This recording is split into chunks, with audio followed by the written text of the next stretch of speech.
Vamos a cumplir un año de que todo esto en torno a la pandemia empezó y nos hizo todo este cambio en nuestra forma de vida. Y ahora tenemos un escenario diferente y es que ahora tenemos en el mundo vacunas. Vacunas en los cuales muchos tenemos una gran esperanza, ¿verdad? De que ayude entonces a que poco a poco vayamos saliendo de esto. Pero bueno, el ser humano y las organizaciones sociales y políticas, como siempre, son tan extrañas a veces y lo lógico pareciera que no es tan lógico. Y a un año después, entonces, esas vacunas que las que tenemos ahora en el mundo, muchos autores acá en Europa, en América del Norte, están lanzando la voz de que no todos estamos siendo nuevamente iguales a la hora de tener acceso a esas vacunas. Inclusive hay autores que hablan de que esto es un fracaso político, el tipo de acceso que se está teniendo a las vacunas. Sí.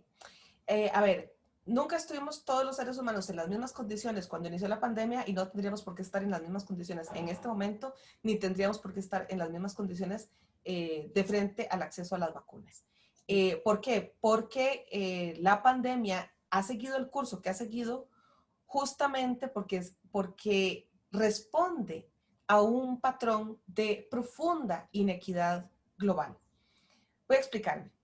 El COVID-19 es producido por un virus, que es el virus SARS-CoV-2. Pero la pandemia es otra cosa. La pandemia es producida por una intensa globalización acompañada de una intensa desigualdad. El virus no se habría podido expandir por el mundo, dispersar de la manera tan veloz como lo hizo, si no existiera una hiperconexión de los humanos en este planeta, ¿verdad? Nos podemos desplazar de un continente a otro en términos de horas. Nunca habíamos estado tan hiperconectados y nosotros somos digámoslo así, transporte del virus, ¿verdad? Pero, entonces por eso el virus expande de la manera en que lo hace tan rápidamente. Es prácticamente imposible de contener. Pero el asunto es que si estuviéramos en una condición de mayor igualdad en términos de acceso a las cosas más básicas para la vida, agua, alimentación, un lugar seguro donde vivir, educación, trabajo digno, etc.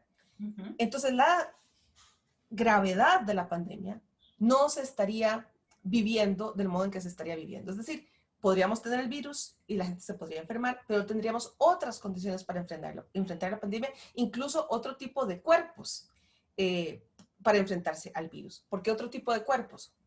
Bueno, porque tanto la salud como la enfermedad son productos no solo de una fisiología y de un metabolismo, sino que son productos de nuestra interacción con el mundo, con la naturaleza.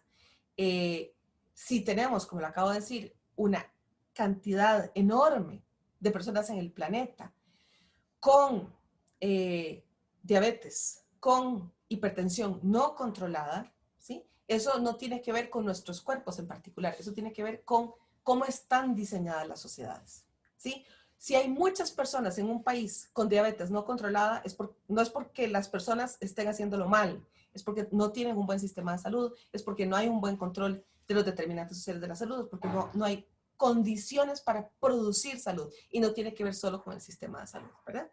Entonces, nunca estuvimos en mejores condiciones para tener una tragedia como esta pandemia. Me explico, las condiciones de desigualdad son las idóneas para tener una catástrofe. Y eso es lo que estamos viviendo. Y esas son las mismas condiciones en las que se están desarrollando las vacunas. No hay por qué, puede que yo suene un poco cínica, digamos, pero no tendríamos por qué haber esperado que de repente el mundo se volviera justo y de repente se rompieran las barreras que dividen al norte del sur o que se rompieran barreras como el racismo, ¿verdad? ¿Cómo se va a desaparecer eso en un año? ¿Cómo se va a desaparecer eso en 6 meses? ¿No? Entonces, la producción de las vacunas está inserta en el modo en que se producen los bienes y los servicios en el mundo neoliberal globalizado contemporáneo. No quiero que esto suene excesivo. Lo cierto es que, bueno, el modo en que funciona la industria farmacéutica transnacional es un modo que responde al mercado, no que responde a las necesidades de salud de la población. Por eso existen cosas como medicamentos huérfanos y enfermedades olvidadas. ¿Por qué existen medicamentos huérfanos y enfermedades olvidadas? Bueno, porque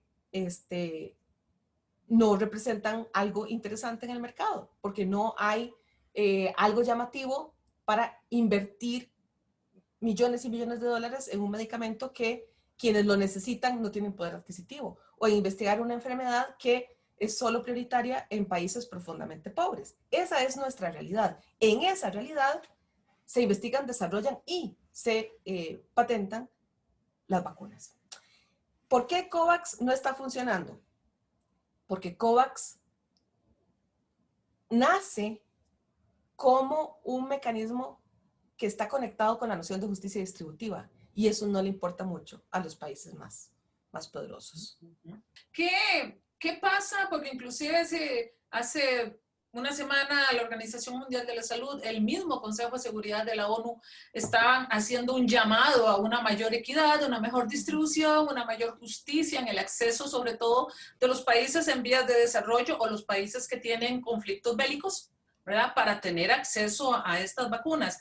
Y yo me pongo a pensar, bueno, pero tenemos países que son bastante ordenados, digamos, como puede ser Costa Rica en este caso, y entonces uno dice, bueno, tal vez es que hay que tener un poco de paciencia para poder tener, que nos toque una mayor cantidad de vacunas, pero yo creo que no se trata de una cuestión de paciencia, No. creo que tuvo que haberse dado toda una logística y un razonamiento, ¿verdad? Más humanista en relación que una vez que estuvieran las vacunas, ¿qué íbamos a hacer? Yo no le llamaría humanista, porque eso es otra concepto, otra historia. Digamos, desde el punto de vista incluso de la, no voy a utilizar, digamos, argumentos éticos, sino absolutamente pragmáticos. Desde el punto de vista, yo creo que por eso está reaccionando la OMS y también por eso está reaccionando Naciones Unidas. Desde el punto de vista de autopreservación de los individuos, un interés absolutamente individual, nada conectado con el bien común. El interés individual de autopreservación está en jaque en este momento por la desigualdad y por la manera en que operan lo que se conoce como el business as usual, ¿verdad? Los negocios como siempre. ¿Por qué? Porque esta es una pandemia. Y resulta que no hay forma de salir de una pandemia hasta que no esté controlada en todo el planeta. Donde hayan focos de descontrol del contagio, va a ser más fácil que el virus mute. Entre más mutaciones haya del virus, más probabilidades hay de que emerja un tipo de mutación que lo haga absolutamente resistente o que haga, digamos, que invalide, que neutralice la forma en que funcionan las vacunas que están en el mercado. Es decir, si emerge una mutación frente a la cual la inmunidad que produce esta vacuna no protege a las personas, vamos a seguir en pandemia. Vamos a seguir en pandemia, quién sabe cuántos años más. Años, no meses, cuántos años más. Y ya la producción de estas vacunas fue lo suficientemente cara. Hay capacidad para seguir invirtiendo los millones y millones y millones de dólares que se necesitan para producir todavía más vacunas y siguen emergiendo más mutaciones. Entonces, claro, hay algunas personas en estos organismos internacionales que han dicho, ojo, no podemos seguir así, porque esto no le sirve al norte global. Esto no le sirve a los poderosos. Esto no le sirve a las élites. Hasta las élites podrían verse afectadas si no controlamos rápido la pandemia. Esto no significa que estemos todos en el mismo barco, sino que ya ahorita comienzan a sentir que sus intereses podrían verse afectados. Pero no es que se van a morir, sino que sus intereses pueden verse afectados. Es decir, que la economía no puede volver a operar como operaba en el 2019 porque siguen existiendo focos donde hay absoluto descontrol. Lo que sucede es que esto comenzó, la producción de las vacunas comenzó mal en el sentido de que comenzó en manos de organizaciones privadas. Quienes desarrollaron las vacunas fueron empresas privadas, no las desarrollaron otras instancias. Aunque hayan habido acuerdos de cooperación donde países financiaron con fondos públicos una parte de la investigación y desarrollo, las vacunas son propiedad de empresas privadas. No hay ninguna que sea, digamos, un recurso que podamos decir público. Y entonces sigue las reglas del mercado. Exacto. Eso va a ser muy difícil de corregir.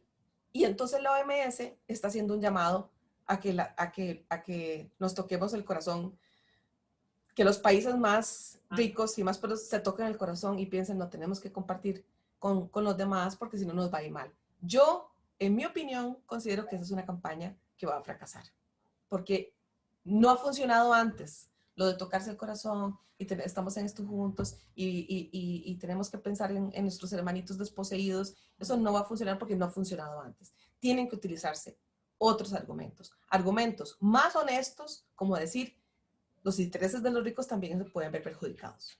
Muchísimas gracias, Gabriela, de verdad, por tu tiempo. Gracias, hasta luego. Muy bien, ustedes allá en su casa, entonces los dejo ahora en compañía de la programación de su canal UCR y ya saben, los vemos por acá en Desde la U, a la vuelta de una semana, como les digo siempre, con mucho de lo bueno, de lo positivo que se genera desde la Universidad de Costa Rica para el bienestar de nuestro país. Hasta pronto.